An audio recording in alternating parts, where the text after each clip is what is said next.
Hey, Soil Mates. Welcome to Men Metal Mayhem, the podcast where the brothers men take a deep dive into the discographies of our favorite metal bands. I'm your host, Brother Paul, joined as ever by my two brothers and co-hosts, Brother John Guten Abend. and Brother Dave. Yellow.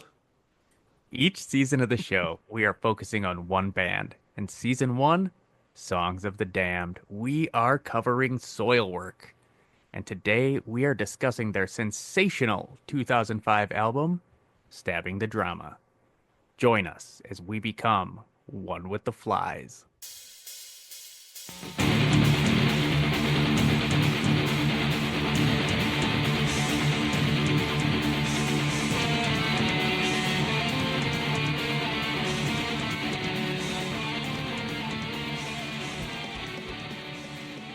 So, this album was released February 28, 2005. Brother John, why don't you give us a snapshot of the top 40 chart that week and tell us what you were doing in early 2005?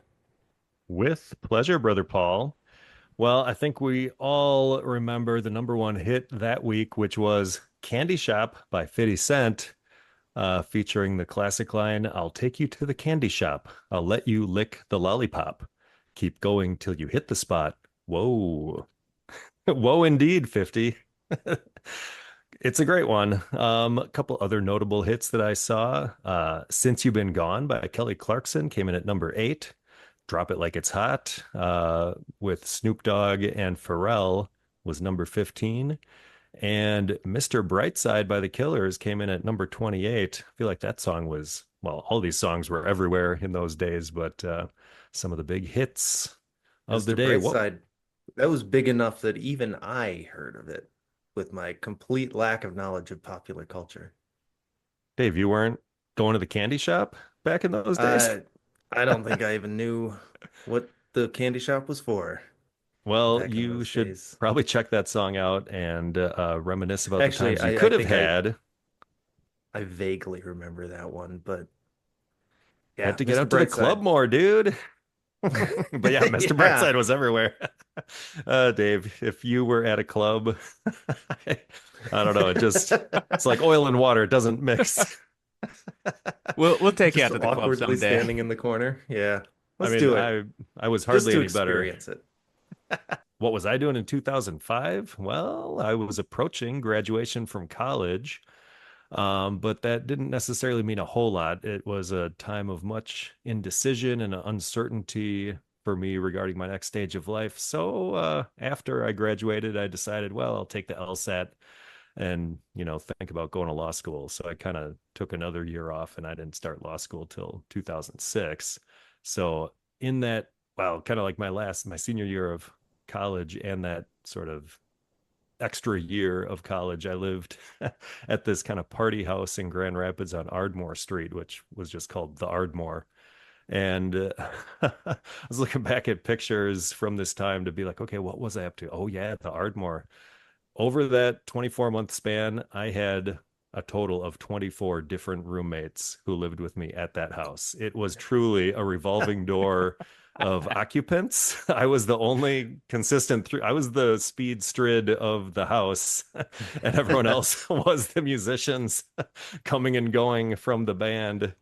But yeah, so I don't know. Like I was thinking too, I'm so thankful for where I am in my life now compared to that sort of living situation. And it kind of made me think of the movie Old School and Will Ferrell, hanging out with the college kids. He's like, yeah, we get a nice little Saturday plan. We're going to go to Home Depot, get some wallpaper, some flooring, maybe Bed Bath and Beyond. I don't know if we'll have time. That's pretty much my life now.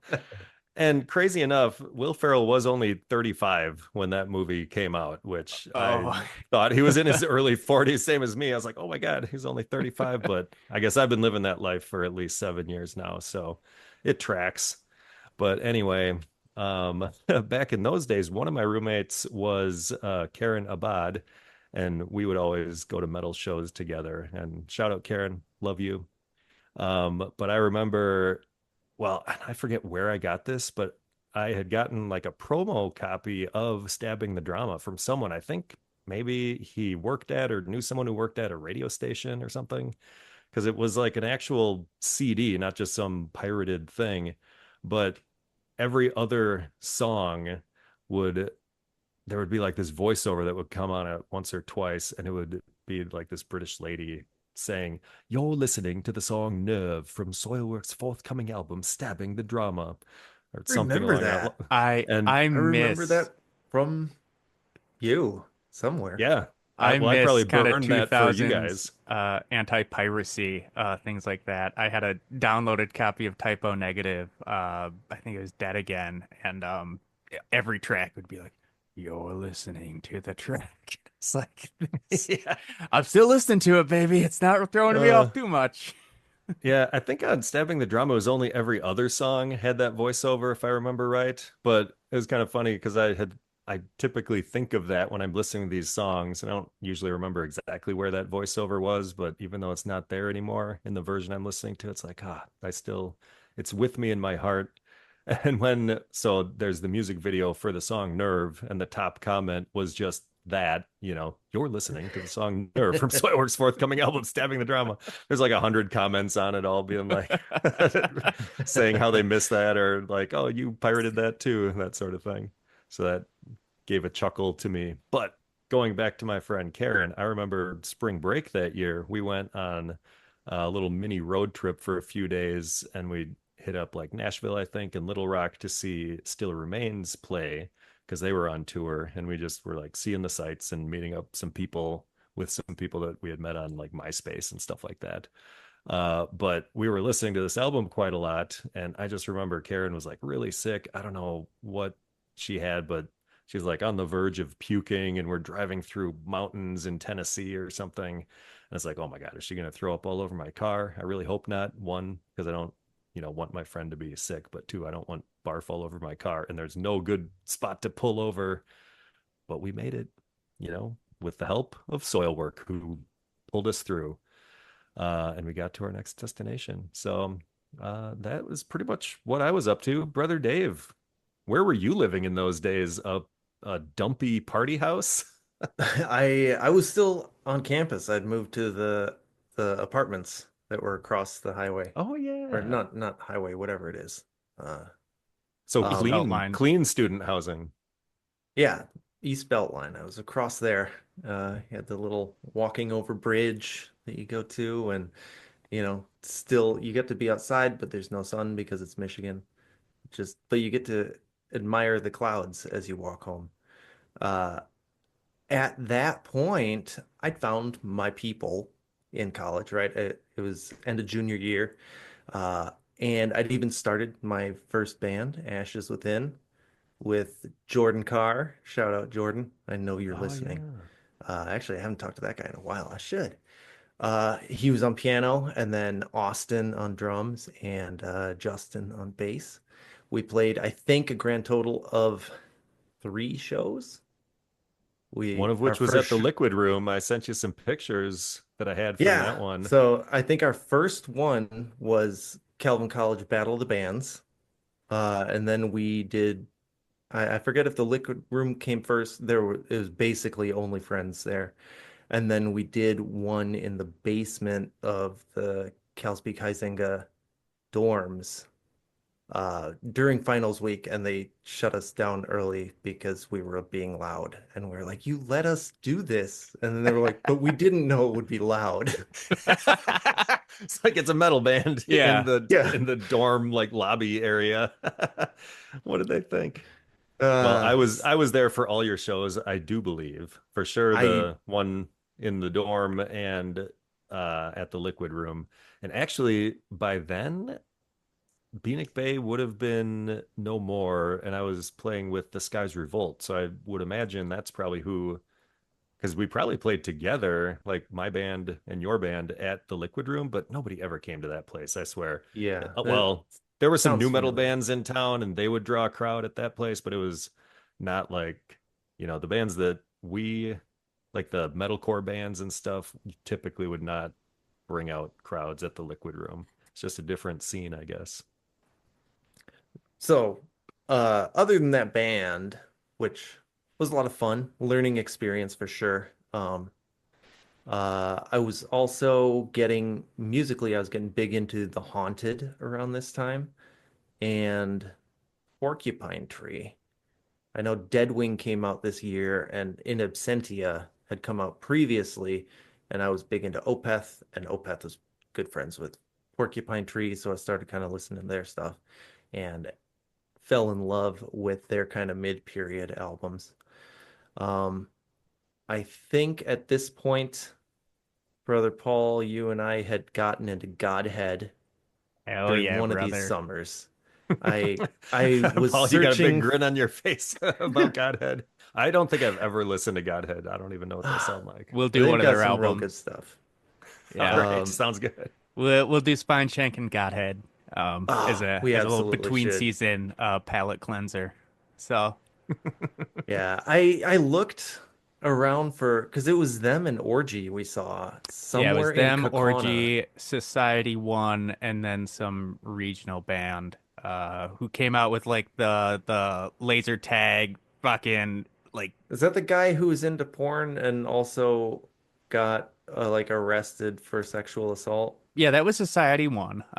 Oh, okay. Yeah, but then yeah, the regional band they had like the strap-on like Laser Quest type stuff, and they would like shine the lights, and I think they maybe also had like a dancer come out. There were a couple different bands on the bill. Yeah, I vaguely Um, remember that. yeah, Anyway, I looked to try to find where that was, but I could not. I couldn't there's that dig into place the in past. Kimberly, Kaukauna. It used to be like a school, like right on the river. Yeah. I Um, remember us listening to Opeth on the way there and back, I think, but or maybe there and then we listened to Godhead on the way back or something. yeah. Uh anyway, good times. And I was also big for me at this point was City of Evil by Avenged Sevenfold and The Pale Haunt Departure by November's Doom. Some just like real good Doom death. Um and then I don't have any specific memories, but I think this is around the time I was getting into Devin Townsend slash Strapping Young Lad, getting into that world and digging into his back catalog and then starting to follow him into the future. Brother Paul, where you at? Well, in 2005, I was 16. It would have been my junior year in that first part of the year. Um, and I was seeing motherfucking Soilwork on April 7th. I went to the Rave in Milwaukee and I saw it was them, Dark Tranquility, Hypocrisy, and Nemec.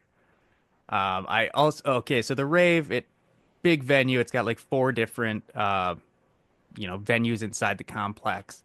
And Fall Out Boy was playing the big upstairs ballroom that could hold, 5,000 people or whatever. And I remember going there and it's all the kids my age were lined up for Fall Out Boy and I'm like skulking down to the basement venue there to with all these crusty metalheads. Um and I remember the show being really fucking sweet. But It's a good lineup. yeah, it was awesome. But mostly I remember Hypocrisy because I was not familiar with them. And Peter Tagtren is a weird looking guy. For He's a got straight edge guy, he looks like he's on a lot of drugs. absolutely he's got Steve Buscemi eyes on a Kid Rock body. He speaks like he's from the hood. Like he's a weird dude. He's got this intense look. And the song Eraser. I remember them playing that and like my mind was blown and I picked up that album I think at the show. Um God, it was so good. And to this day I'm disappointed that I didn't pick up their t-shirt that had I'm a fucking hypocrite in big block letters on it because I knew the parents, would immediately throw that away. But I saw it, it's like I really want that. So I'll have to look up if I can find that somewhere. Speaking of that, this might have been around the time that I got my Arch Enemy shirt that said pure fucking metal. And I wore that thing all the time. I I later got that same shirt and I got for some reason I when I was at Calvin, I wore it to the gym and I got kicked out. Because it's got, it's got the big pentagram on it. It says, pure fucking metal. And the guy, whatever coach was walking through that day saw me and, real alpha roided out, Christian youth group type was just like, you think this is a fucking joke? It's like, bro, just, no, all right, I'll leave. Just like metal, bro. It's Yeah. not a joke. I just want to work out. Yeah. But so yeah, so that was a really great show. Yeah, but mostly I remember Hypocrisy, so that was good. And also that June, you must have been back from college, Brother Dave, because I know our sister Rebecca was graduating high school, and then you and I drove down to Milwaukee and we saw VNV Nation and Imperative Reaction. Um, Oh, I totally remember that. That was a good show. I It's not like, remember that being very delightful.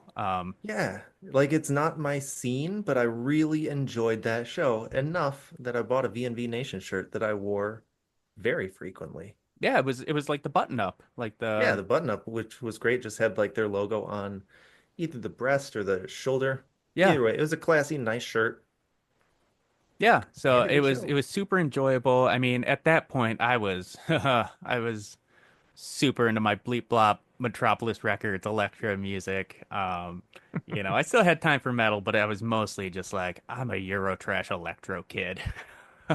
So let's Yeah. move on to the year in metal. And nothing from In Flames this year. They had released a soundtrack to Your Escape the previous year, but Dark Tranquillity had come out with Character. Opeth had Ghost Reveries, which I was listening to this week, and I was like, still slaps, still Oh good. yeah, absolutely. Children of Bodom, Are You Dead Yet? Arch Enemy, Doomsday Machine, and then Nevermore came out with this Godless Endeavor, which is truly a gold standard album. Um, 100%. yeah. 2005 is rivaling 2001 for the quality of the Yes. And albums let's that's see, come we out. we got a couple good debuts here. We got Protest the Hero, Kezia, I put who that on the list. I love Protest the Hero. That's uh, their first full-length album. I'm not actually a huge fan of it, but it's important yes. because it's their first album and they only go up from there. You got to start somewhere, just like Soilwork did. We also have Scar Symmetry coming out with Symmetric in Design is their debut. And then two kind of post-metal albums, which are huge for me. Rosetta, The Galilean Satellites. That one was massive for me, probably in 2006 when I discovered them. And that was actually a double album. One, was their post-metal stuff, and one was kind of like ambient undertones. And you could play them at the same time and they would sync up, and it created this really rich experience. And you can find, on YouTube, people have combined the album so that you don't have to do it yourself. But It's a real Dark Side of the Sun, Wizard of Oz yeah, situation. little gimmicky, but it actually really works. And then the other one is Minsk, Out of a Center, which is neither dead nor alive. I think their first two albums were really, really good and then kind of took a nosedive. But sadly, we also have a couple final albums this year. Sentenced, the funeral album. It is a sad one. And Yeah. the other sad thing about that is I remember, I think probably you and me, Brother Paul, we saw that they were coming to the rave. We didn't go, and it ended up being their last tour. And Yeah. so we had the chance to see Sentenced, and we didn't take it. We were young and we were fools. And then this one kind of hurt me. Rapture, Silent Stage. We've mentioned them before. Just their third and final album. They came out with three absolute banger doom death albums and then disappeared. Never kind of got the recognition that they deserved. So then we got a couple kind of lesser knowns, from the Melodeath arena. We got Avenged Sevenfold, City of Evil, which David you already mentioned. We got Bolt Thrower, Those Once Loyal. I'm a Bolt Thrower fan. If you just like straightforward death metal, every album kind of sounds the same, but they're all good. And then one of my favorites, Paradise Lost, they came out with their self-titled album, which is kind of a return to their gothic doom death roots. But I thought you guys might like this. The mix and the engineering on it was kind of derided as being too digital. So True, digital. too digital. Um, and then Primordial comes out with The Gathering Wilderness, and they're an Irish kind of blackened death band who I saw when I was in Hungary, and they're really good. They got a couple of really classic albums. And then finally, these guys have been lurking in the background during this podcast. Darkane, Lies, Layers of Ah, Lies has arrived. I love Darkane and man, the vocals. I just wish they were always better. But fun fact, Bjorn Speed Strid was their first vocalist. I think he left before their first album, but Yes. he's still there. Yeah, so I guess it kind of makes sense why they're And going to they're show up another, later on in this story also. yeah, they're another Darkane's not done. Helsingborg Yes. band. Um and that just kind of speaking generally about the state of the scene. New metal's fully out at this point and metalcore is in. So we have a couple big releases, Norma Jean, Oh God, The Aftermath, Trivium, Ascendancy, Oh, I listened to that and one a lot in those days. That's a good one. yeah, and then God, I hate to mention them in this climate, but As I Lay Dying came out with Shadows Are Security. And all Do of we these do we know what this guy did recently to force his bandmates away from him? Like everybody has abandoned. What's the guy's name? Tim Lambesis. Yeah, Tim Lambesis. He was in prison for hiring a hitman to kill his wife, who was actually an undercover FBI agent, right? Yeah. And The he gets out Hitman, of not the prison, wife. reforms the band, and now everybody's like, "Oh, this." I'm taking a Yeah. step away from this guy. It's a little Like too including the intense. touring manager, like Yeah. everybody. Yeah. Yeah, I wonder what he did now. I I think he If came out with a his like sort of mea culpa where he's like, I understand why you guys are leaving. I'm working on myself, but I don't think anyone's come out with specifics of what No, there's no happened. specifics. This is not the venue for that. But if we do hear something, we will absolutely bring it up in the next Yeah, episode. that But would be the kind of newsworthy stuff we gotta yeah, spread to the people. but all of those albums cracked the Billboard 200. So I mean, metalcore is not just like t overtaking metal; like it's in the mainstream. Yeah. So Well, moving and on to Paul, yeah. the Agony scene, the Darkest Red, that Oh, was 2005. And I should probably mention too, Still Remains first full length of Love and Lunacy, that came out in 2005. Love that one. it's Couple other not great the ones. it's not the Oh, Dying with a Smile EP, so I don't recognize it. oh, go to hell.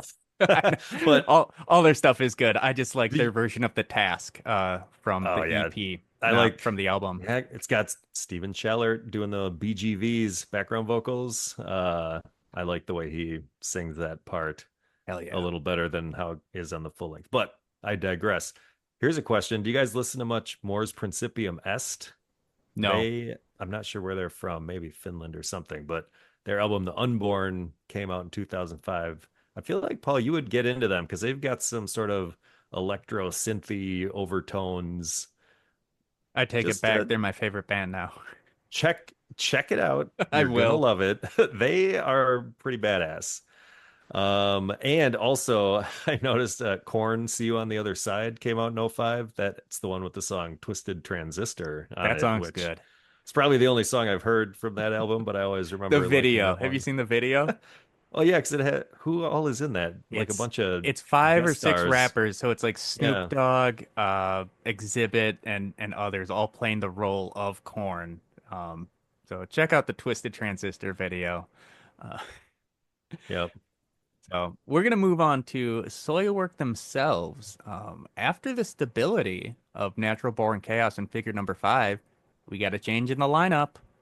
After 4 albums, our boy Henry Ranta is out on drums, replaced by Dirk Verburen, who they poached from the band Scarve. And after self-producing figure number 5, and I mean, probably just being confused by all the buttons and knobs, the boys decide to turn to a little man called Daniel Bergstrand to produce this album. And actually, this seems like the logical choice because he had done the two most recent In Flames albums at that time, Reroute to Remain and Soundtrack to Your Escape. Um, and then he had also done the first 3 Darkane albums, and he did the mixing for Behemoth's 2004 breakthrough album, Demigod. So he's kind of a logical choice. He's kind of a big name right at that time. Um, and then kind of after the Sven Carlson dominated figure number 5 writing, Peter Witchers, he's coming in with a power play and he's saying, "No, I'm gonna write most of this one." So he handles 8 out of the 11 tracks. Carlson has 2, and then the old man himself, Olaf Frenning, is given 1 track as consolation. So let's get into it. This is 11 standard tracks, just under 43 minutes. Let's dive into the track by track. Track number 1, the title track itself, Stabbing the Drama.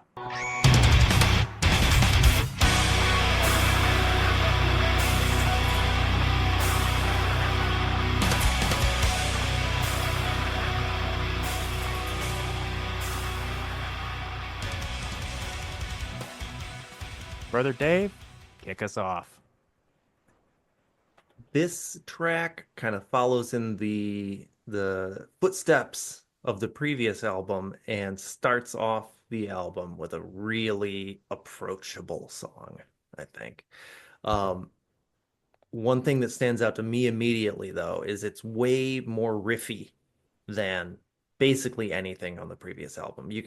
I think this is Peter Witchers being like, "You, what? I'm bored with power chords. Let me play some noodly notes in here," and I love it. Um, and our good friends, the pinch harmonics, are back. There's just a sweet ass breakdown around 2:30, where he's got the pinch harmonics, and then in the video, he's Speed Strid is doing some goofy like fast motion head stuff. Um,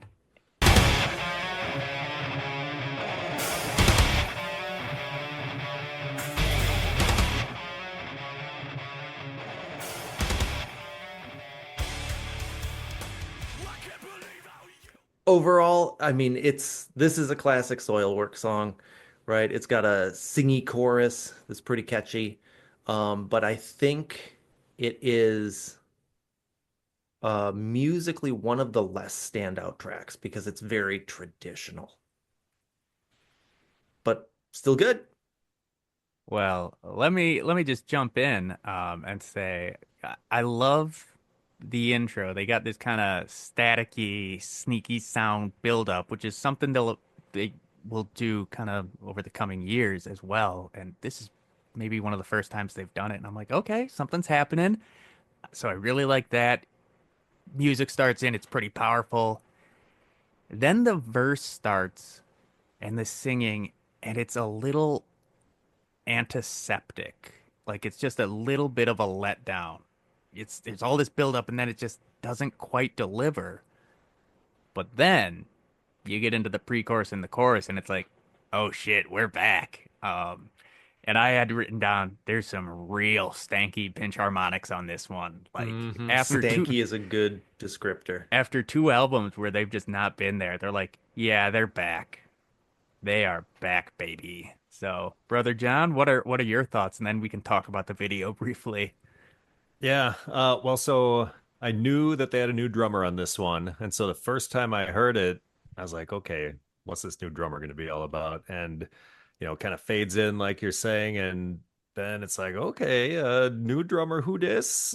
They are kind of showcasing some of that fast technical drum stuff that he can do, like some cool fills, just kind of right out of the gate. And so it's like, all right, this guy can do it. He's got some chops.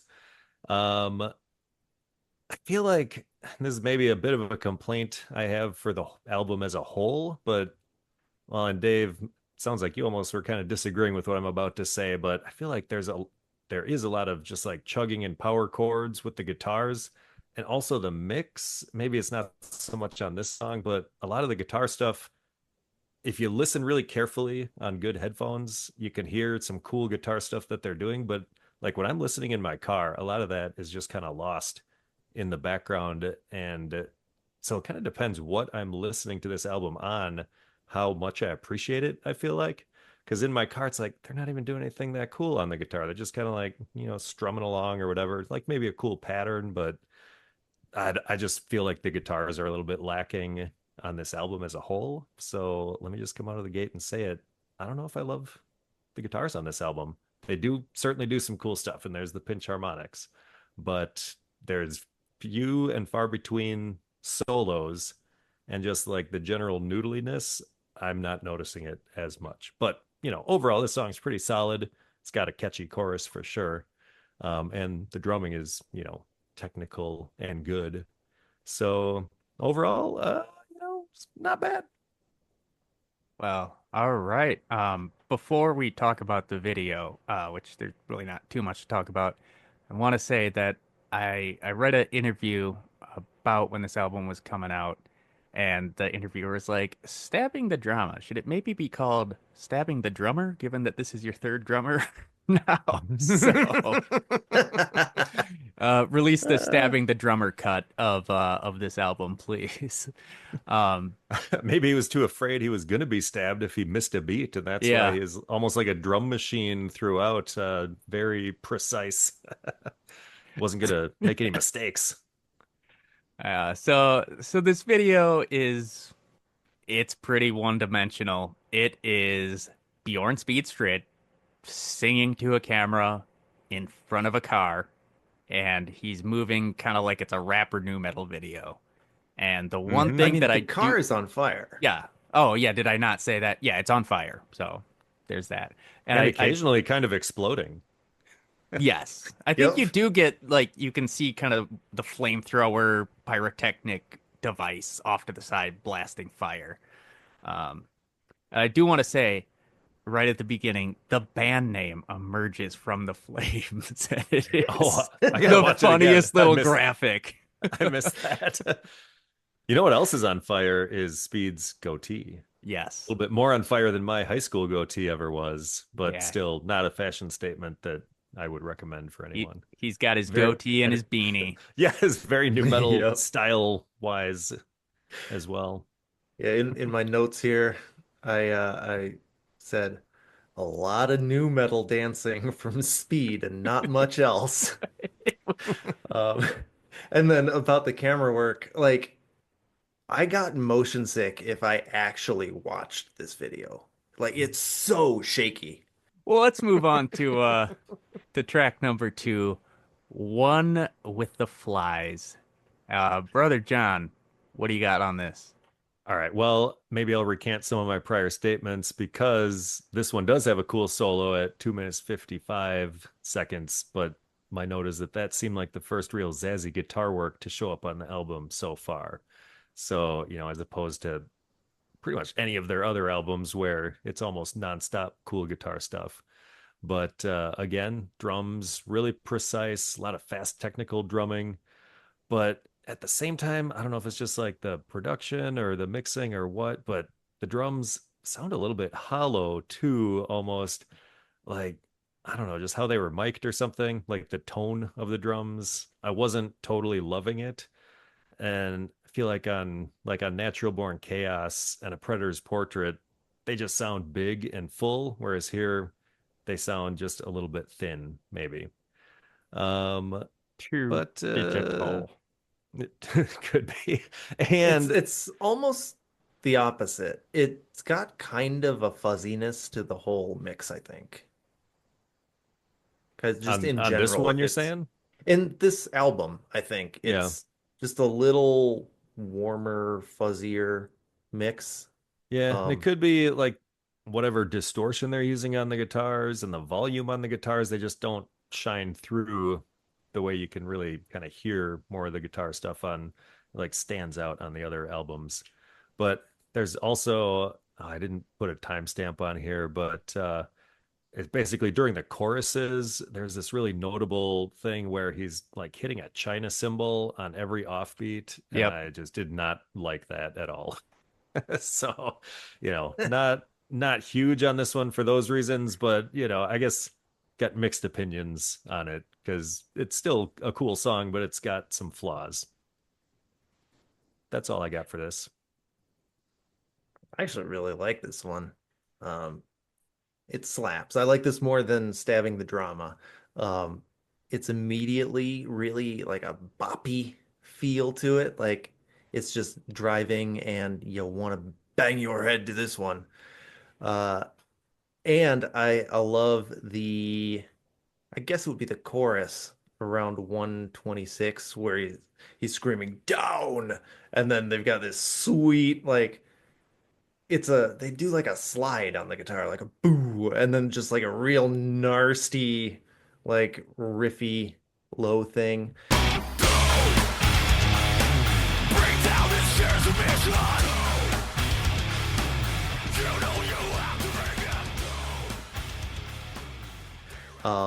It's kind of a like a breakdown slash chorus, which I loved. And then on this one, I think is when I noticed the drums.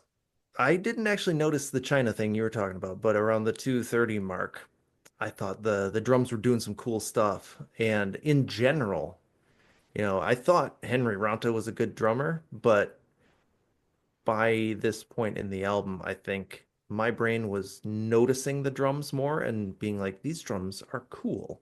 So I think I'm not great at analyzing what's going on with drums, but Dirk Verburen has already been doing something that stands out to me as very good. So One more of one that. thing, I don't know if there's any way to get quick info on this, but like, what's the average beats per minute on the different albums? Because I feel like every song on this one is pretty much like blazingly fast, and maybe that's just in part because the drums are so fast, it makes it seem really fast, like he's just playing a lot of beats per minute, even if the actual speed isn't necessarily I think faster it than other might be a songs. faster album than Figure Number Five. Figure Number Five is Yeah, just a little more laid back, I A little think. more mid-tempo, which is right in my yeah. wheelhouse. This I feel like this has got to be their fastest album, and the drums are kind of focused in the mix, like you can really hear them, like you're saying, which is not a bad thing at all, because they're really good. But yeah, it's got certainly got some stuff going for it, and this song is like the songwriting is good, the songs flow well. It's just some of these other gripes I have about it, I guess.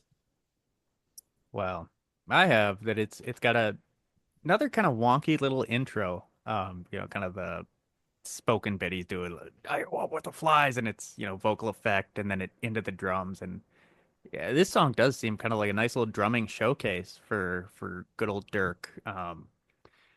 On the verses, like the guitars, I don't know how to describe it, but they sound kind of sneaky. Like the way they're playing on the verses, this is like really prevalent kind of at the 149. It's kind of like the like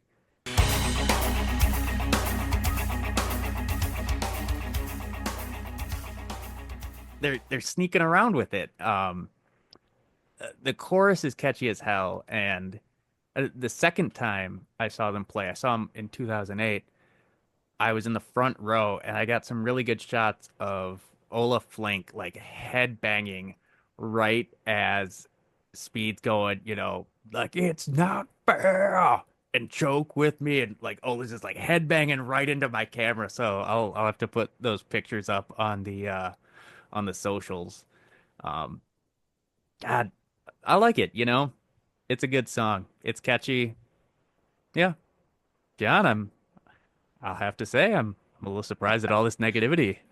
I So know I am this too. something What's going going on on? here? is I mean, I like this album, don't get me wrong, but there were just these things where it's like, man, I mean, I've listened to this album a ton, and I don't know, it comes up later, but I swear I've listened to this album probably like at least 50 times in my life. And there was like on that 50th listen, I was like, oh, there's actually some cool guitar stuff going on in this part of Yeah. this song. So I think I have a note about that later, but it's like, it's hard to hear it. Maybe it's just my Okay. old ears failing me. I don't So There know. this, is there is some talk in like I follow some mixing and recording YouTube people, and like it's very possible that it was mixed for a certain listening experience and they didn't take into account the car stereo experience, and it might suffer in that context. That's definitely a Mhm. thing that can happen.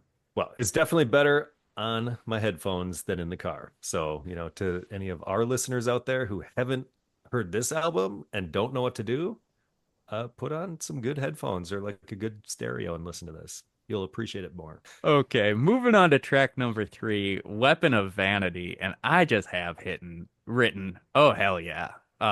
Speaking of kind of those guitar power slides, right into the chorus at the 58-second mark. What's the weapon of humanity?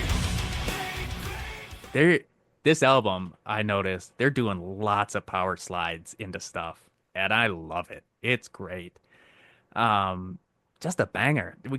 I think this is the first time I have written sneaky synths, kind of at the 255 mark. There's a little synth something going on there. Right before the big pinch harmonic that I have written down. Oh yeah, sneaky synths into a big stanky pinch harmonic. Like, how could we be so blessed? And So, guys, this is the first use of blast beats ooh, in a Soilwork yeah. song. At 244, they bring the blast beats. Dirk Verburen, you're doing something fun. I thought that was pretty cool. And I kind of echo your sentiments. I thought this one is a rocker. It this song, it slaps. Yeah, the and this song has another drum thing that stood out to me that was just kind of fun. He does this fun intro into I think it's the second verse at around 120 where he just kind of it's just a bunch of snare hits, but they're getting progressively faster. So it almost sounds like he's dropped the sticks on the snare and they're like da, da, da, da, da, da, da, da, da. And it's cool. I like how he does a lot of cool little things like that throughout this album, and that one always stands out to me as just being an interesting choice. Do you guys have anything else to say about the music of this song? Well, Otherwise, actually, I do in my notes. And now offhand, I can't remember what this part sounds like, but it was important enough for me to write it down. We got a sick riff and a tasty lick.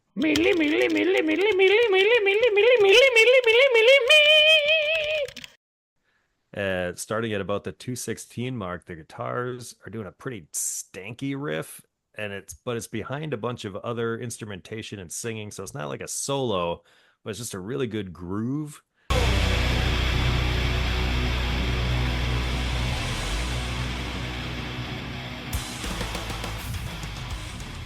And just that whole part following that timestamp is just pretty awesome. absolutely. Well, this song, it's getting all of our segments because now it's time for a little segment I like to call Lyrical Tactics, Vocal Gymnastics. Lyrical tactics, vocal gymnastics. And this is a segment where we just try to figure out what the heck is Bjorn Speed Strid even singing about and what does he mean? And for that, we always got to turn to our good friends over at songmeanings.com. And boy, howdy, we got some good ones here. Uh, from 20 years ago, we got one from Majin Vegeta 42. If this song were a woman, I'd make love to her for a month straight. 19 years ago, Hot Jom take. Jumbo, who I think we've heard from before, kind of replies to that and says, if this song was a woman, she would have died from exhaustion and blood loss vaginally. Oh my God. Who are these The, people? the internet is gross. Yep.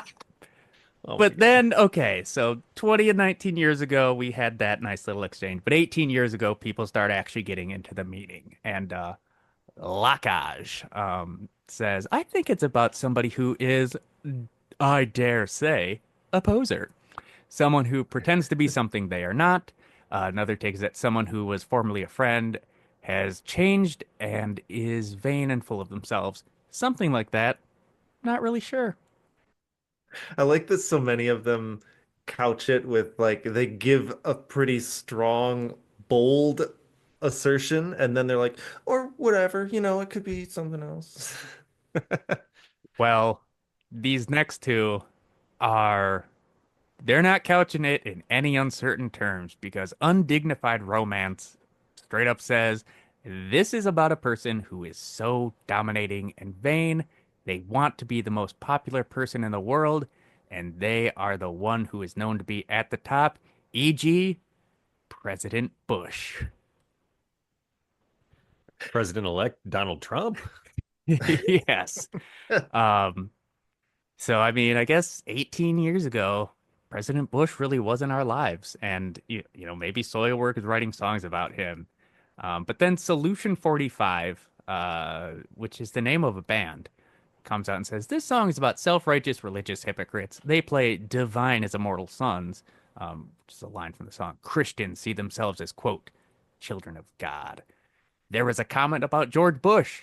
I don't agree with it. But he is a good example of the quote, liars that the crazed Christian fanatics praise, mostly, quote, rednecks or, quote, southerners in the US. I suppose you could add Palin or Dutch politician Wilders to that list of people now, too. Um, then some more kind of stuff. And then it ends with, that is self-explanatory for anyone who has known these Christian fanatics for a long time. So, not couching that in any uncertain terms. Oh, Well, we've known a lot of Christian fanatics for a long time. Oh, absolutely. yeah. Probably And, I arguably mean, used to be that ourselves, Yes. potentially. yeah, I don't Um, disagree with Solution 45's distrust of Christian fanatics, but are they on point with their interpretation of the song? Debatable. Debatable. I mean, it seems to be, generally speaking, about the dangers of self-centeredness and self-aggrandizement and chasing approval and kind of living for vanity. Yeah, I think there's probably even a an argument to be made that it is about politicians more specifically. Like the pulling the triggers and they switch and run where like they enact stuff but then don't stick around to face the consequences of their Yeah. actions. Um, and then I think then the chorus might be a different you that they're talking about. The chorus then switches to talking about maybe the people that they're ruling over, and the people are looking for something that their soul aches for, Yeah. and they're getting taken advantage of by politicians, maybe something along these lines. But I feel like this whole album is kind of obtuse. I Yes. read through a bunch of these and I was like, I don't know what this guy's talking about, except the ones about being depressed. Yeah. yeah, that was kind of my same thought. Like all these songs, you could pretty much pick any of these songs to do this segment on, and we'd have about as much luck knowing what he's saying. It's all similar vague concepts of a meaning, trying to shine through a fog of metaphor and nonsense, at least as far as I can tell. So I have no clue. At least Uh, no better clue than either of you or any of the folks on Song Meanings have. So I'm going to take a page out of Dave's book and say, I don't know, I do which want is to point usually out what you say. it's true. It is what I usually say. I do try my best here, but man, I just don't understand poetry. I do want to point out the real good wordplay, making up the word deceivement and then rhyming it with believe it. God, we It's are in the just like presence of lyrical genius. mastery right there. Yeah. I mean, truly a lyrical tactic and a vocal gymnastic. Yeah. Okay. Well, moving on to track number 4, The Crestfallen. Brother Dave. I think the first three songs of this album have been very good, and the fourth song is an absolute banger. The Hell yeah. Crestfallen, one of my favorite songs on this album. It's super punchy. Uh, I like how little after the 1 minute mark, everything drops out except like the main guitar and kind of builds back up into the full arrangement.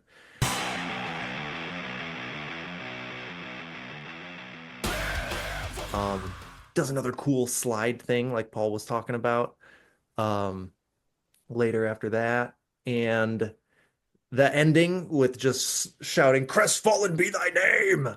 Yeah. Crestfallen be thy name!" It's just Absolutely. classic. Oh yeah. Um, It's pummeling and it ends hard and yeah, good. It does have sort of that, I don't know, I feel like it was a little cheesy, the part where he's like, "You're stuck, you can't remember, blah blah blah." Just like the cadence, the way he's delivering that line, almost a little sing-songy. Just stuck, you can remember. The light is turning dim. You're trapped, although you've been there 1,000 times. I don't know, it sort of had new metal, sort of cheesy new metal vibes in my there's opinion. there's a lot of new metal vibes throughout this album, particularly, um, which we saw in the one with the flies or the stabbing the drama video. Oh yeah, he's And he's I got the mean, look. yeah, and I feel like Soilwork has just kind of generally background new metal vibes, which I still hold that they have a lot of similarities with Spine Shank. I, And this album in particular might be the most Spine Shanky of them.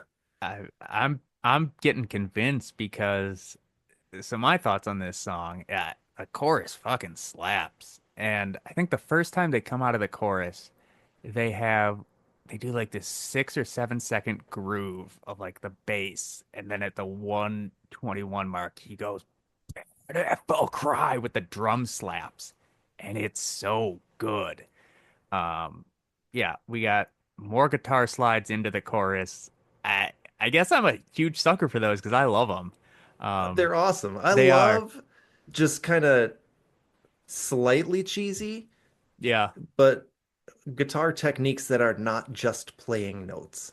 yeah. I'll never forget. There's a typo negative album where I think every single song starts with a slide. Typo loves their bass slides. It is great. I'm like, okay, you're like, well, let's start the song. We're gonna do it. It's not broke. Let's keep doing it. This is Um, how songs start. yeah, you slide into it and then boom. You talk about being horny and sad. Uh, the clean singing at 215, I don't mind, but then yeah, the at the 253 when he goes into that kind of pseudo new metal rap breakdown is I could do without that. But overall, what a great song. So let's move on to track number 5, Nerve.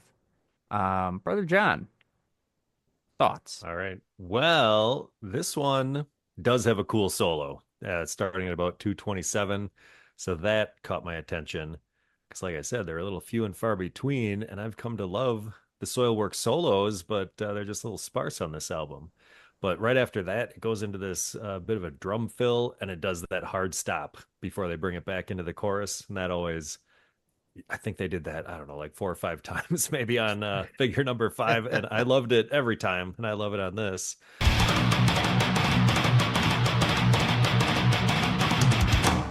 So that part was sweet. And, well, what else?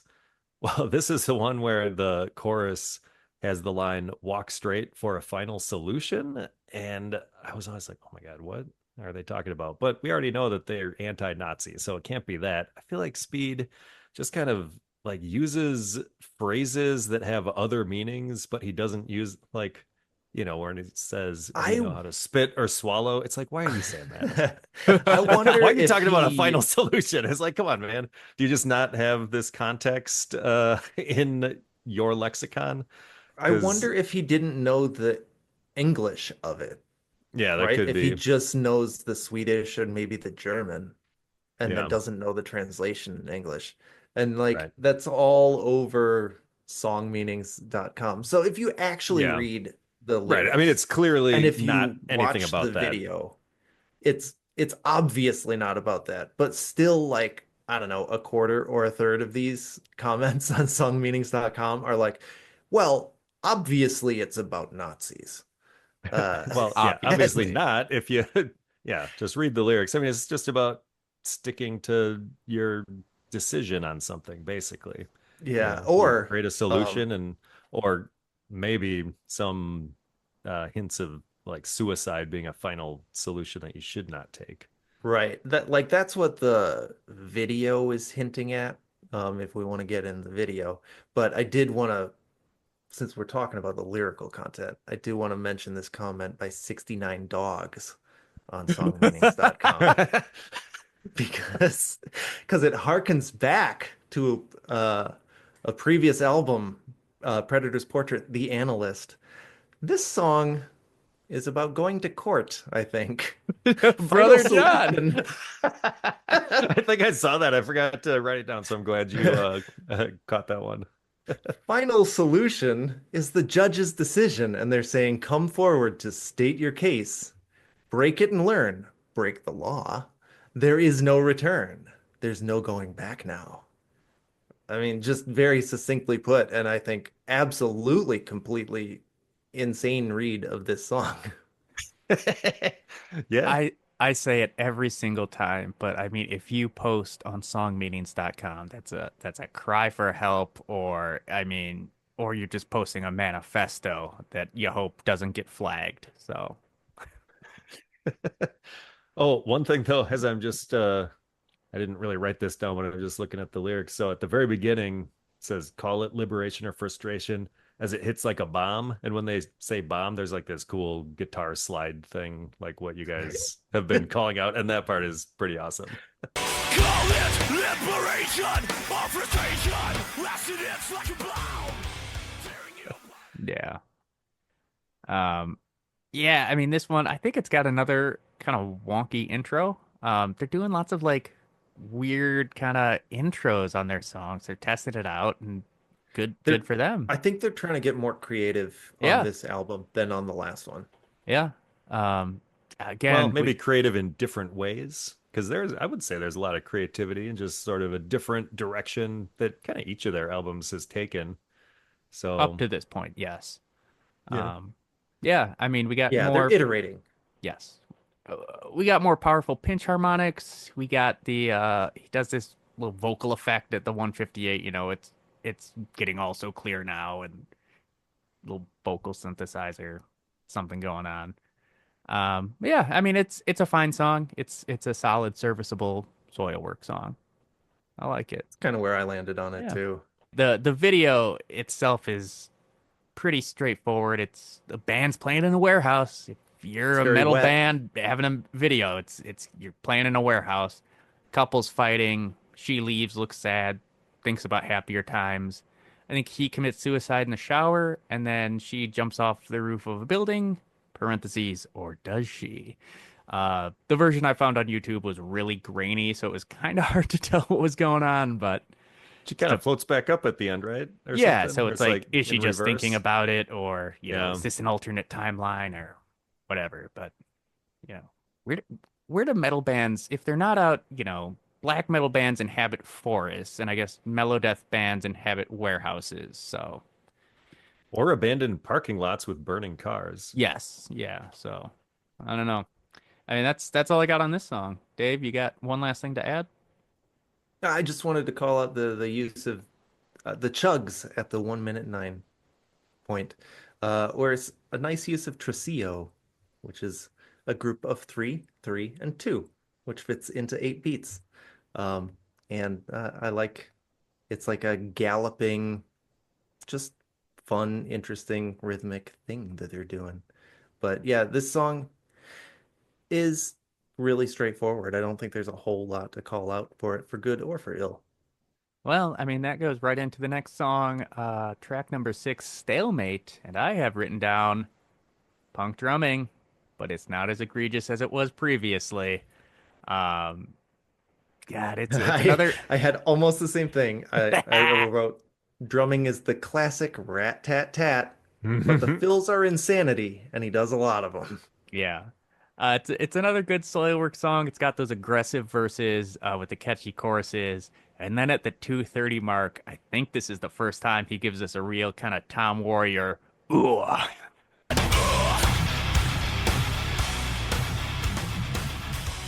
So, um, that's kick it over to Brother Dave. What do you got on this one? This one mainly the drums were stand out to me. Um, I mean, it's a great song. It slaps, absolutely. It's a little more chaotic than a lot of the other songs that have come here, and the drumming, not big on the rat tat tat, but he does keep it interesting enough that it's not obnoxious either. Um, and he does some cool like tom fills. I feel like we're getting more tom work. And I love me a good like rolling tom thing, which is happening around 215 here. And then back to back two big pinch harmonics at 304 and 305. So it's a great song. Yeah, I agree. I like this song quite a lot.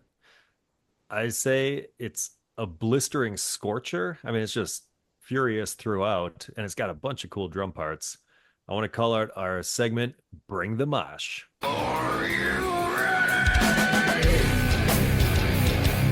where we talk about all the breakdowns to bring the beat downs. At 2 minutes and 13 seconds, they break it down.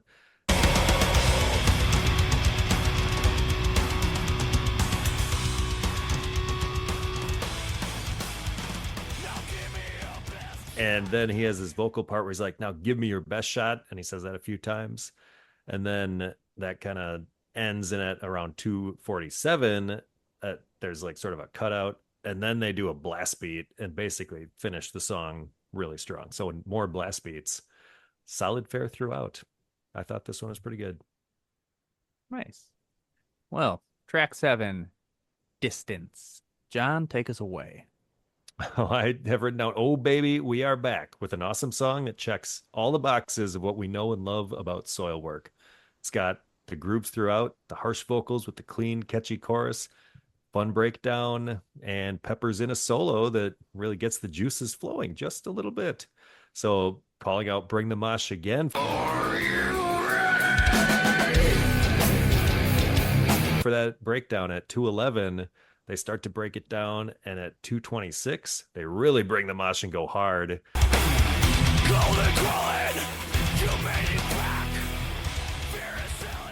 And then they have a solo that just rips it open at 241. So that whole segment for like 30 plus seconds, they're just like bringing it, probably, it's the kind of song that'll give you a boner.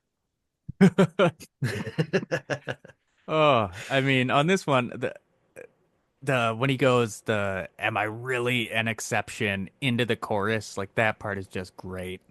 And I think this is another example where on the verses they're doing the rhythm guitars doing that sneaky kind of riffing, like it's this minimal underlying, just kind of like holding it there. And I think Witchers is probably noodling around underneath that, but it's very like minimal on the verses. Um, it's a good song. I like it. Yeah, I was gonna call out the same stanky breakdown part as John did. Um, but to your point, Brother Paul, one thing I noticed he was doing on guitars here that I hadn't really noticed him doing before is he's got what we call pedal tone going on, where he's doing some riffy stuff, but then he's got just a single note played over kind of behind everything, That's what just it is. over and over that one note. It's similar to what you'll get with the EBow sometimes, but he's just picking it here. Remind me where the fuck I've been, 'cause I can't find it on easy. So return me to a vital place from a distant observer. And it's a good use. It's a nice new technique that I haven't noticed him using before, and just gives a little extra texture to keep things interesting. And I think a lot of that stuff is going on this album that makes this album interesting to me, kind of throughout.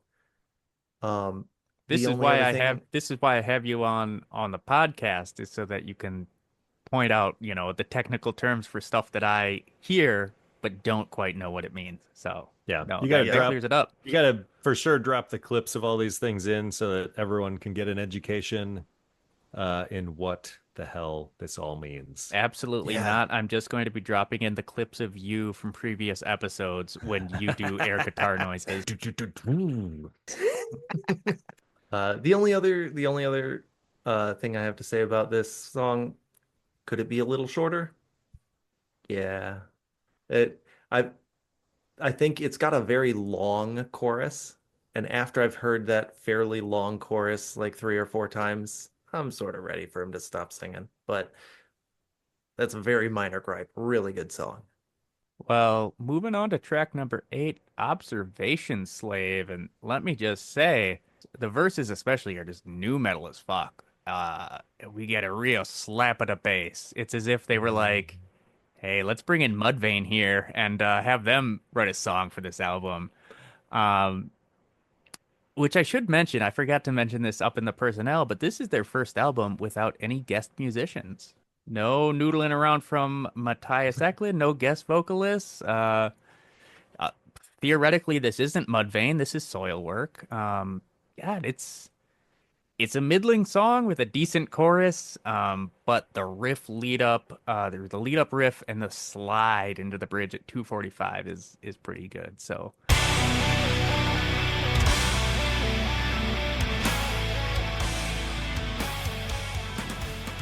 More slides.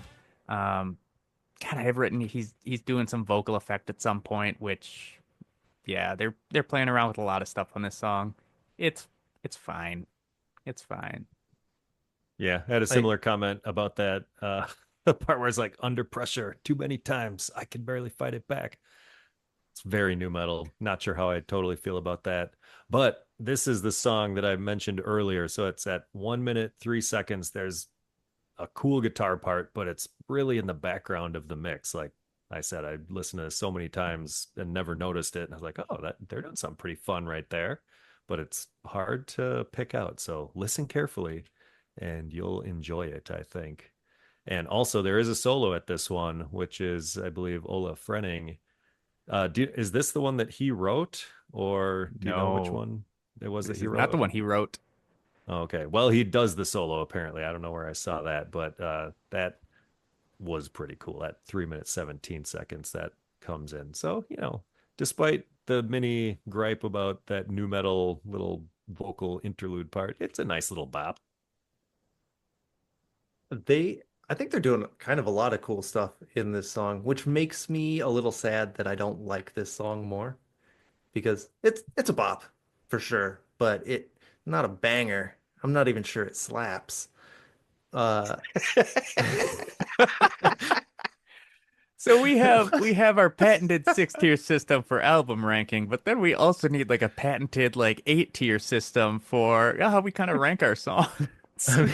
in my Box mind, banger slaps. bops slaps up to bangers. Maybe there's a higher tier, but that's where I'm sitting right now. That, This Yeah. is that definitely a tracks. bop. Uh, And above slaps, this song fucks. Oh, Yeah. absolutely. Not this song, but that would be the next Yeah. tier I, above something that yeah, slaps. I think we're getting there still. Uh, but in addition to our good friends, the pinch harmonics, at 135, he does kind of a sounds like a Gojira pick scrape,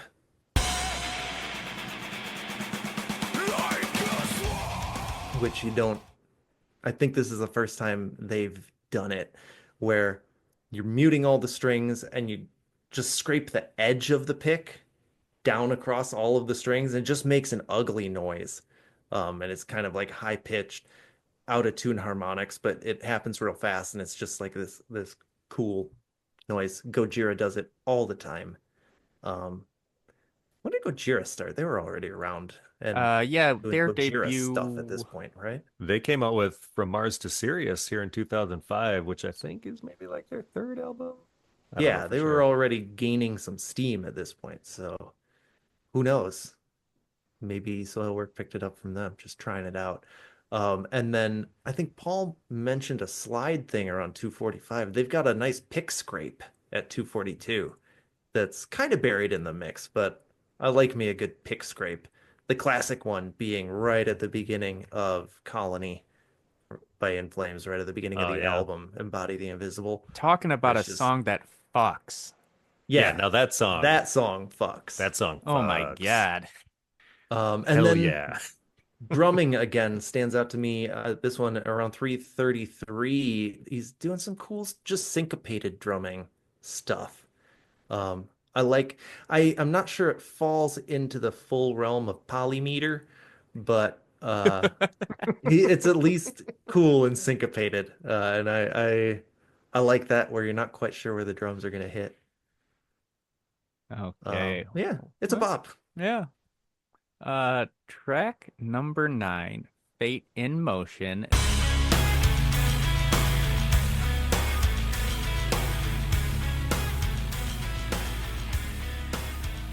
This is a song made by our good friend Ola Frenning. So, Brother John, Oh, talk, talk to well, us.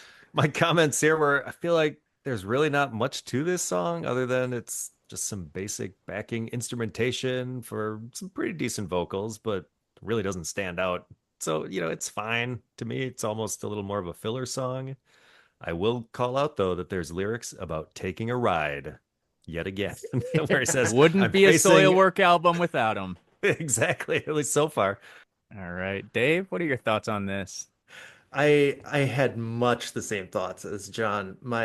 It's they're trying some fuzz on the verse vocals, which is a thing. Doesn't really do it for me. It's slower tempo, and my main note here was not very memorable, but it does a good job of lowering the energy so the next track really pops off. That's just what I was gonna say too. Uh, Yeah, I have, this is the first miss on this album. yeah, I've written it's just another clunker, courtesy of Ola Frenning, I the man know behind some of my other least favorite songs. So yeah, it doesn't when fit you with the mentioned album. It's not good.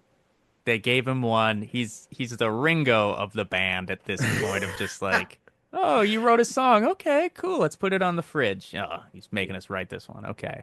Yeah, when you Um, mentioned he had one, I was yeah. like, I think I know which one Oh, that we is. know. Um, oh, spoiler alert for the next album. Um, Ooh. yeah. So let's get into it then. You mentioned it. Track number 10, Blind Eye Halo. Punk drumming is back, but is it good? Brother Dave, take us away. It's on the edge, but the song is 2 minutes and 40 seconds and it's just blistering fast and drums are going wild the whole time. When they're not doing the rat tat tat, it's insane fills. And they've got a cool slide happening and this song fucks. I love it. It I'm, it jackhammers is what it does because it's that fast and furious, um, and also got more blast beats kind of Mhm. throughout, like at 27 seconds and a couple times later on. Overall, love this one. I do tend to think it's a little cheesy when a song spells out a word as part of the lyrics, I but feel that's like sort of a I've minor gripe. I've come to expect a certain amount of cheese from Yeah. Soilwork, especially lyrically, and it works. I was wondering if those vocals were by a guest vocalist because they do kind of seem like a different lower style, but I guess he's just a versatile dude. to my, Yeah. to my knowledge, it's not. Oh God, I'm gonna be the negative one here and say, yeah, it's 2 minutes and 40 seconds, but it only gets good about a minute 20 in. What he goes, whatever happened to your mind fucking system. Then I'm like, oh, now the song's good. Whatever happened to your mind fucking system? It's all so shattering, so battering. And the solo at 150 is just crunchy as hell. But the Yeah. first minute 20 is just like, I think they do it like two or three times, like whatever riffs they're doing. They should have just made this one a shorter instrumental. It should have been like a minute 40 instrumental. Would have been that one sentence song Yeah, from their last album. absolutely. Oh, they're like, we still got it, baby. Yeah. And And then you're like, but do you? Does this fit? Why is it here? It's a throwback to an earlier time, but whatever. Um, Well, this is certainly as fast as a lot of their stuff from like Steel Bass Suicide, which is all blistering fast, as I Yeah. recall. So I don't think I would want a full album of this song, but I No. think where it is in the album and with all the rest that they're doing here, it's a nice change of pace and it's a lot of fun, I They got to think. hit you with the palate cleanser after that last snoozer. Yeah, they really did. And maybe You that's know, part of it wake that wake it the audience is yeah. back up. all the right after grandpas that have one. gone to bed due to olefrenning, and now it's like, They've hung okay, their hats. yeah, the grandpa hats are. Uh, and then spoiler warning, I'm not a big fan of the closer here, the next song. Well, So it's let's. like sandwiched between two kind of snoozers, and it just really carries the last third of this album. God, and here we go. Track 11, the final track. We'll talk briefly about the two bonus ones, but if possible, and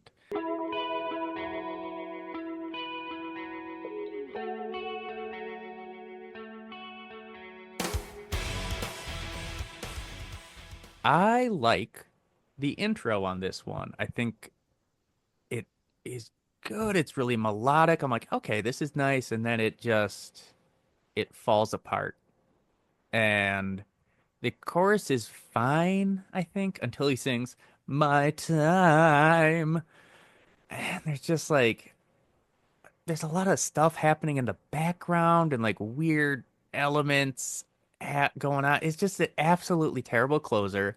I remember I was listening to this on like my third, listen through, and I looked down. I was like, how is this song still happening? Is 4 minutes, 10 seconds, and it's still happening? This should have ended back at, 3:20. Like, and I still got 40 more seconds of this? Like, no. Why? Wait, this song is 5 minutes long. It's almost 5 minutes. Yeah. It's Oh like man. just So under then five. they have to slow things down to let the listener catch their breath after the fury of Blind Eye Halo. I don't know, this song is fine. I don't really love it, but I don't really dislike it. It's fine. But I don't know, I felt like the guitar work on this was kind of uninspired, like Peter Witchers was maybe just kind of phoning it in for this one. Oh, this Didn't really was have Sven thing. Carlson, our Oh, good friend. well, I'm just mean like, well, I'm sure they collaborate on the parts that they write, but maybe Sven just wrote sort of a bullshit strummy guitar thing, and Peter Witcher's like, fine, whatever. I'm gonna put you in I'll your play place. I'm whatever the you wrote for me. keyboardist. I'm gonna write you a shit guitar line. Yeah, so I don't know, but the drumming I thought was still good throughout, and the vocals were fine. But yeah, an uninspired, another snoozer almost. I'd say this one's a little better than the earlier one we were saying, whatever that was called, Fate in Fate Fate motion. in in Motion. Motion. Yeah, Ugh. I'd agree with that. But yeah, I you guys have not I've got very little else to add. I guess the thing that stands out to me about this song is Soilwork is a super chorus heavy band, and they're Hmm. all memorable, except not this song. Like they end with like the least memorable song. At least Fate in Motion, I could remember some of the lyrics, but this one I'm just like, I don't know, Yeah. I'm bored. Um, they do definitively end it. They do a thing at the end where they drop down to like a closer riff that we haven't seen before. I think is going on the synths, and then it has a definitive end. So they don't do the fade out. I don't think we got a fade out at all Oh, I would have written on it this down because I would album. have been like, Brother Yeah. Dave will love this. So I mean they're really innovating here. But yeah. They do kind of Ex- fade in the very beginning of the album with Yeah. that sort of synthy intro thing. But yeah, Yeah. they that's tried that's flipping it different from around. fading it out. They're, again, just changing it up.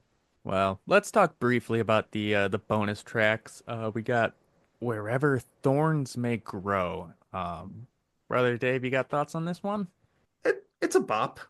It had a very In Flames feel to the intro to me. Kind of um that post Clayman In Flames, where it's kind of fuzzy, kind of new metal feeling. Um, they do some fun tom rolls, and I really like the shock, denial, anger, acceptance vocal part. Um, it's fine. I get why it wasn't on the album, but at the same time, they could have swapped in. They could have put a little more time into either of these bonus songs and swapped them in for the duds, and I think it would have been a stronger album. Yeah, I mean, it's got real bloopy synths for the intro, and I was like, oh, this is okay. It's a groovy song. It's good. It's catchy. But yeah, no idea where it would go on the album. Doesn't totally fit. Even just with their, I don't know what album you would put this on. So, John, you got Yeah. thoughts? Well, so when I got, like I said, I had that little free demo version or whatever you call it, and I don't think this was on that, but I when I first bought the album, I got the digipack, which this was the bonus track on that. So I always just kind of knew this song as the last song on the album, and I think it's a way better closer than If Possible. Hmm. So I don't know, I like this one. And they do a cool thing at about a minute 5 where there's a drum fill into a hard break and then back into the chorus, which they've done, time and again here and there, and I always love it. So that's a fun little The hard Soilwork trick. break is Yeah, Brother hard John's pinch break back into harmonic. the clean chorus. Yeah, I don't know. There's a sort of a musical interlude at 250 where then they kick up the soloing a notch at 314. So that whole little segment was pretty fun.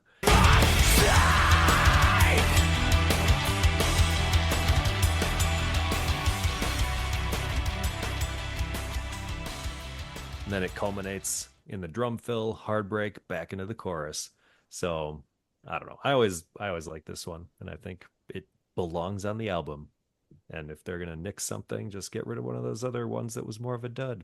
Well, let's move on to the final bonus track, "Killed by Ignition," and for me, ugh, not good. Belongs in a garbage can. Speaking of which, I thought the snare sounds like they're hitting a big plastic garbage can. It's like, what is going on with the sound on this snare? I don't know. It's just sounds so weird. Yeah. Were you listening? So they've got two versions of this. They've got the one Oh, from around this time, and then they have like a compilation of B-sides Yes. albums Death that they've. Death Resonance is their compilation album, which does a lot of the bonus tracks we've talked about, and some, I think, from a Korean EP that Yeah, they and I put think they out. remixed it for that. Yes, yeah, it's This the is that's what I was 2020. listening to. 2016 mix. I listened to Yep. both. I listened to the original on YouTube and then Death Resonance on Spotify. I think they both. Was it much different? Like the 2016 mix, was it much different than the one up on YouTube, like the original? I thought it was better. I didn't really notice the mix being as bad as you guys. I think I've got Uh, like a threshold that if the mix is past a certain level, I'm good. Listen again. Uh, Listen for this weird ass snare. You're gonna love it because it's so I am stupid gonna love sounding. it. Yeah. So But yeah, yeah, overall, like I don't think it's a great song, and I especially I lose interest by the halfway point. It's like there are not 4 minutes and 21 seconds worth of ideas in this song, but I thought the they vocal do hook in the chorus was kind of cool. Where it's they like, do some "So cool is it time to stuff. let it go?" Right. I So like they're that. doing interesting stuff vocally. Paul Like hates he's it. just it's it is kind of like a weird cadence to it, but I like that he's experimenting. I like weird shit. Um, and then also I like at the beginning how, at least when I start hearing it, I hear it in 4/4, and then when they bring in the drums, they're in like 12/8 or something like that. And so it's actually in triplets, and so you have to like reorient yourself to the music. I don't know if you hear that. It's a fairly common technique. They have a couple of nice pinch harmonics, and they have a pick scrape into a pinch harmonic at 155.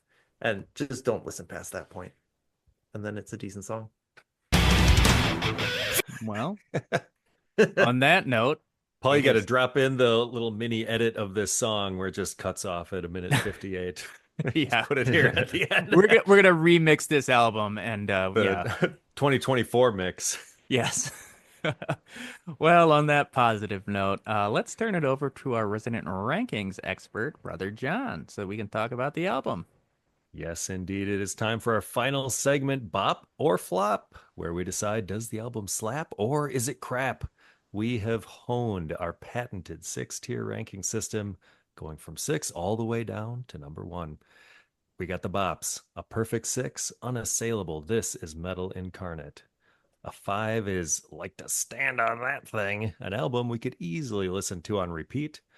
Or a 4 is that's doable, a very solid album worth listening to.